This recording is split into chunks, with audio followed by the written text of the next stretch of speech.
অল্পে তুষ্টি ও দুনিয়ার প্রতি অনাসক্তি সম্পর্কে উপদেশ দিন।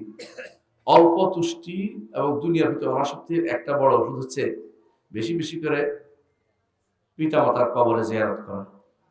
সহজ বুদ্ধি দিলাম। আর কোরআন তেলাওয়াত করা, আর সালাফদের জীবনী পড়া।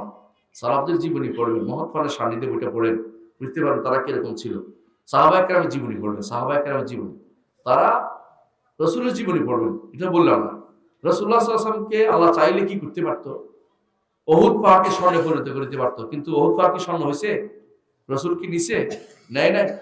রসুলের শরীরে গায়ে দাগ লেগে যেত, কারণ কোনো এরকম কোনো তক্তাও ছিল না। রশির উপরে বিছনা দিয়ে রসুল শুয়ে থাকতেন। রশির উপরে, রশির উপরে শুইতে পারবেন আপনি? একদিন দুই দিন শুলে আল্লাহর বিরুদ্ধে লাগিয়ে যাবে, নাউযুবিল্লাহ। ঈমান নিয়ে টানাটানি হবে আপনার। অথচ রাসূলুল্লাহ সাল্লাল্লাহু আলাইহি ওয়াসাল্লাম সারাটা জীবনে কষ্টের মধ্যে কাটিয়ে দিয়েছেন।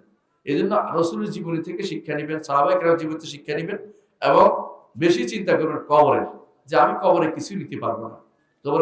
যত কম নিব তত হিসাব আমার সহজ হবে। এই জন্য কবরের চিন্তা বেশি বেশি করবেন ইনশাআল্লাহ।